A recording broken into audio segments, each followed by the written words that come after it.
We'll start. I'll try to project my voice so you can hear. My name is Tyler Starr, and I teach drawing, printmaking, and I taught the senior capstone class last semester.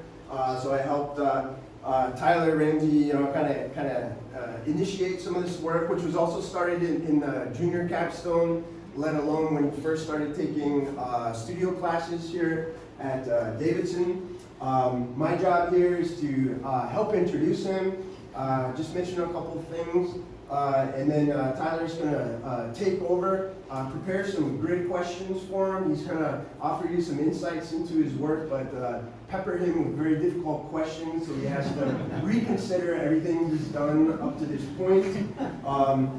I wanted to mention, of course, it's been a great honor to work with him over the years. I did have something I wanted to kind of show him, and I was curious if this is the work that we have been talking about over the years. Yes, it is. So good, because it would have been a dud if it was the wrong thing. And so I wanted to show this work, which he's obviously not exhibiting here, but I wrote it down. He sent it to me as an email, September 27th, 2021. And in this work, it was really kind of a pivotal moment, it seemed like, in his studio practice. And he kind of would often refer to it over the years, like, what the hell happened with this work, and how does he revisit it? Like just a couple weeks ago, you were talking about that again. And if you look in here, you can see some of his architectural interests. He's doing like a paper sculpture kind of thing. And then he was really interested in lighting, so he set it up with like some spotlights and stuff like that. Then he photographed it, and then photographed like the screen with his camera to get this kind of visual feedback. And it represents a lot of the interests that he continued to pursue, I think, through his capstone and various, let's say, very inspired research over the years. Because he's the kind of guy, he filled up like 8 flat files in the print studio with his experiments. I don't know if you guys have seen his basement studio, absolutely full of a variety of works. So he's done some serious editing for this exhibit, you could say, like pulling out some particularly important works. But again, in this one, what I think is really interesting is his interest in like almost like a visual feedback. Like there's a sort of like sort of a visual interference that starts to happen as he considers a translation from 3D into 2D. Like something about that translation and maybe cacophonous results of trying to get this 3D stuff into a 2-dimensional format has been sort of an area of investigation that we've initiated for a long time. And I don't know how often you guys have seen him push shopping carts across campus, collecting stuff. So something I've always admired is sort of your dedication to the process, including the labor that's involved with construction, including the fabrication sort of process and time and accumulation of information that can't be fudged, is something I always say. Like you got to put the time in to accomplish something like this. So I'm going to just pass it on to Tyler now so he can offer some additional insights into his practice. And then remember to ask questions, because sometimes they try to run off without answering themselves. So be sure to present something to him. Thank Tyler. you.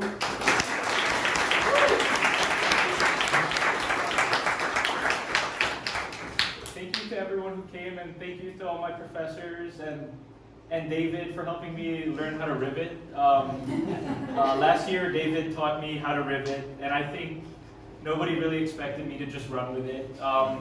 This piece right here has several thousand rivets, and it's kind of my thing. But I'm here to introduce my work, which is informed by my childhood growing up with a autoimmune disorder that kind of escaped definition and escaped any attempts to cure or mitigate symptoms. And a lot of my work starts with very personal materials, and said materials kind of transform into new shapes. This piece right here was very reminiscent of pillboxes, and it's strategically empty to kind of convey that message of futility. But the other pieces as well kind of are very linked to my childhood. Sun and like heat was something that was problematic for me. And so the piece behind my mother in black is actually made out of a blackout curtain. Although it takes the form of a pillow, it is blackout curtain.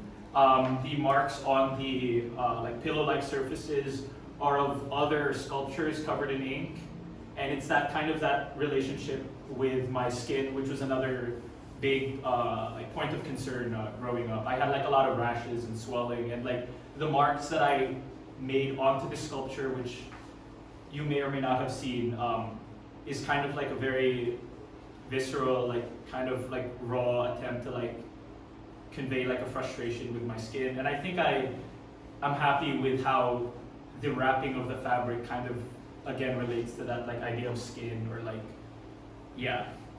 The beautiful man named Josh in the corner is guarding my third sculpture, which is a bed frame.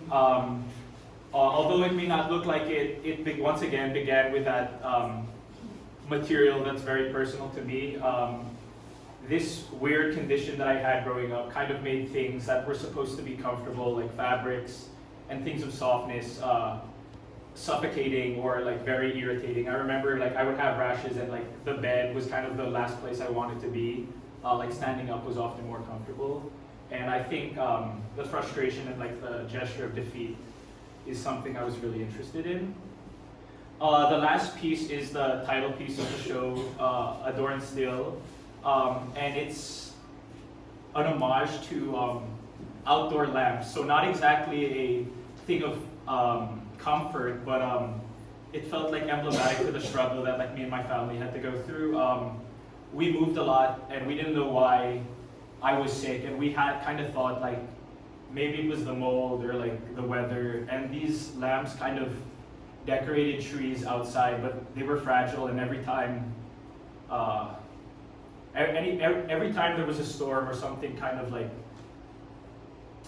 with a strong presence, we had to move these lamps indoors, and they kind of piled up indoors. And to me, it was kind of like taking a stab at me, knowing that like I myself couldn't be outdoors and playing when other kids were. And so I just wanted to like kind of finish up the talk by saying, please look around and please try to read the titles, think of connections, and maybe the artist statement if you have time. So thank you.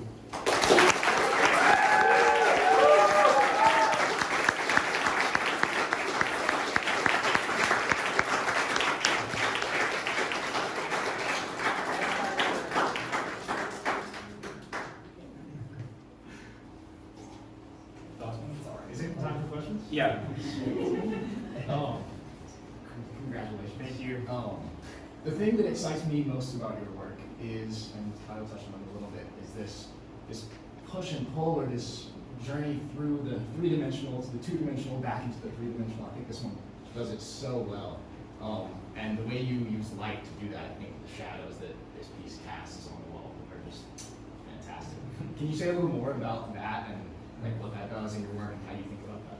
I think I was really obsessed with light and shadow. If I had to like trace back to a personal experience, it would just be like being indoors and like having trees only be like shadows on curtains. And so for a while, all my work was like light props and shadows, but they lacked like objecthood and weren't like sculptures necessarily, as they were just like something that produced a cool shadow. So I actually tried to step away from shadows, and only when installing this piece I realized that like I can't really escape that, and so I decided to try to just like merge that into the work, even if it's a lot more subtle than it once was. Yes? Kind of stemming off of that, like thinking back to your work freshman year, you used a lot more like color in your screen prints, and now your work is very like black, white, and kind of this off-white. Can you talk about like integrating color and what you think about when you're making your work? I think I'm really interested in light and how like if the sun were to hit like this white in the room, it would still be white, but it's kind of beige.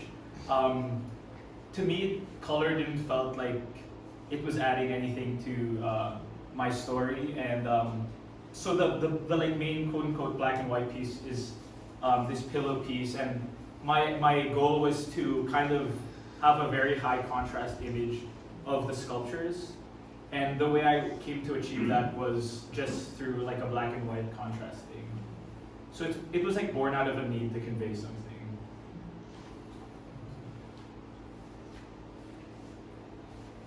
Emily? Hello, Tyler. Can you talk a little bit more about your material choice and form and the relationship between the two? Okay, yeah. I think this piece is the easiest one to talk about. Like I said before, David taught me how to rivet, and I was finding a way to connect these plastic boxes. I knew I needed a lot of them to convey the message of like futility, just because, again, like I had to take a lot of like pills and like weird homeopathic vodka concoctions, and like weird like supplements, like you name the supplement, it was once in me. The rivet and the material choice, like I kind of wanted like the connection to be so undeniable that like the accumulation was kind of furthered through that. It's very difficult to explain, but thanks for the question. Yeah. Elliot? Congratulations, by the way. I'm curious to hear, like, I think a lot of the pieces speak very, like, I think with the word, like, material, but also there's very, like, an embodiedness to it, because if your personal, experiences with it, I'm curious, like, what are the challenges when you, like, want to convey something that's, like, kind of disjointed from you, but also, like, superficially it's just, like, materially, like, when do you know when to, like, stop, or, like, I'm sure you had heard just to, like, add so much more, but also, like, hold back. Yeah, that's a great question, and something I have to think about a lot throughout the senior years. But I wanted to purposefully kind of like disconnect like the paint. Like if I was painting, like you'd know me by a certain stroke. I kind of wanted the like material to be the actual thing telling the story. For this one again, like accumulation was important, and just like the amount. And so I wanted that to be the story, but I didn't want it to necessarily be me putting it together. Of course, like me putting it together helps, and that labor is kind of like performative. But I wanted the materials to do the talking, if that makes any sense. Yes? I am curious. You did a lot of editing, as Tyler said, and it's visible. I think well done on that editing too. I think the show flows really nicely and is very cohesive because of the editing you did. But I'm curious now that it's hanging, what you feel like you learned, and if you had it to do over again, if you would do anything different. Another great question. I think I really like art that speaks, that doesn't do like, that kind of gives its message by doing just enough. And I think early on in my work, I was tempted just to like mix everything together because I could. Then I realized like each thing had a different story that was like very apt to my experience. So if I were to do things again, I would kind of put my foot down for myself and just go instead of like not wasting time, but I needed to experiment, but like just put my foot down with my concept and then trust and then see it through, as opposed to like constantly weighing my options. Hugh? Is there a shape or form or material that like you couldn't get your hands on but you would ideally love to work with to like help you convey this message? Yeah, I think I played a lot with like hard things being soft and soft things being hard. I still want to work more with light, and I think it would be cool to kind of have like a more like lighting focused, or even like sculptures that are made of hard things. I think it's fun to when you deal with something that kind of fights back. So hard things. That's what I'd say. Ben? Yeah, I was just wondering, like, I know you spent like a lot of time like looking at projects and then like deciding on the title. I was wondering like what the process was for titling this piece. I had a lot of help with the title. I think you were a big help, Ben Vota. Like when Elliot asked about like things being disconnected, that was kind of something I really wanted to do. Because I think when it's a personal story, you could you risk being too one-to-one in your communication, and I think that's not what I was trying to go for. So it was kind of like understanding what exactly I was doing and then how to word that in words.